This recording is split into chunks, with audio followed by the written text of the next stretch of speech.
Familia madirom 540 e gwenge moko 4 mayudore sublocation ma Kobala e kar chung' od bura ma Karachuonyo. Ngimagi ni kama rach kaluwore gi pi oula masani koro oluoro utegi. Maendi timore kaluwore kod koth machwe e gwenge mopogore opogore wacho ka mosemiyo aora Miriu opong' mobarore. Kaka jafwambo marwa e kaunti ma Homa Bay Ali Abich lero, moko kuom familiago osechako dar e miechgi. Koth madhi nyime gi chwe kor gwenge mopogore pachoka medo kelo midhiero ne jopiny ka e wuod ma wang' chieng' e kar chud bura ma Karachuonyo. Familia madirom 540 pi oula sani oluoro utegi ma oketo diere, kendo moko kuomgi dar kaweyo miechgi mar geng'o masira manyalo jukogi nikech nitie kata ute moko moserumbore piny. Gwenge ma sani pi oula okelo chandruok ne jopiny oting'o gweng' ma Konyango, Komenya, gweng' ma Kasirawa kod mano ma Kawuora Gendo. Kendo jopiny sani koro negi pek bang' aora Miriu pong' ma obaro gengnige. An gi chandruok, jaoda nyore kotho akunye pi, koro sani giga bende odhi te, nyithindo be an gi pi kama nyalo dho jote bende aonge go, kaka nyalo chiemo be aonge go. Une madang' ukonya, onge ng'ama nyalo konya to une mukonya. Ta akwayo sirkal, wuoge uru oko mondo ung'iwa, wadhi marach, wadhi hinyore nikech sani sama koro wantiere ni, pi koro medore moingo kata kaka nyocha pi pong' chon, ma kata utewa ma wan, kata kuonde ma wan godo ling'ore mana kadhi piny.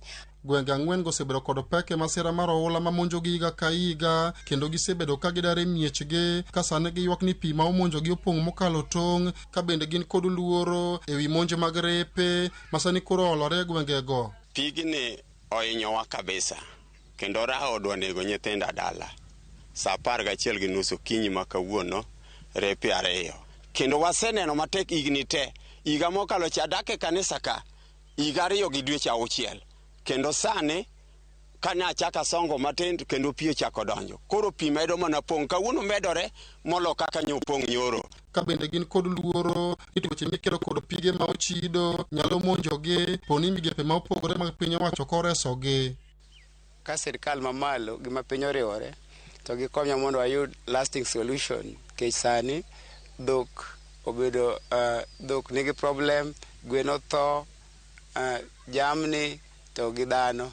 Puothe ma ichopur oseluokore kendo waneno ka kech dhi bedo maduong' in the next some few days. Higa ka higa ok en gima ber mondo wasikwa go kony higa ka higa. To tuoche mantiere kaka sani pi medo pong', waneno ka malaria dhi bet mang'eny to gi weche mag suna dhi bet.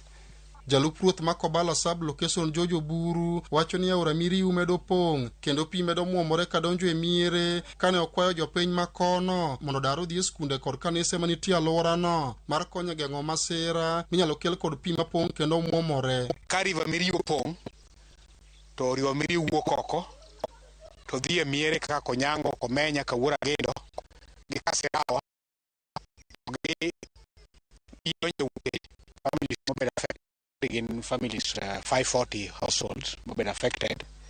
Migawo mochung' ne futo mar kor lwasi oseng'isowa ni pigni kodhi nyalo chwe nyaka sometimes next week.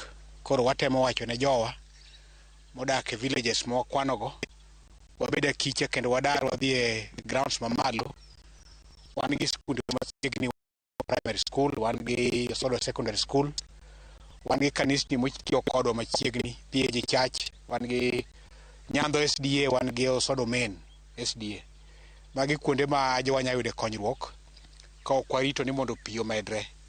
Ang'eyo ni wan gi mwandu e ute okumbe wadake, to gima biro mokwongo en ngima mabiro mokwongo. Koro kik wang'i ni mwandu wa ni e ot.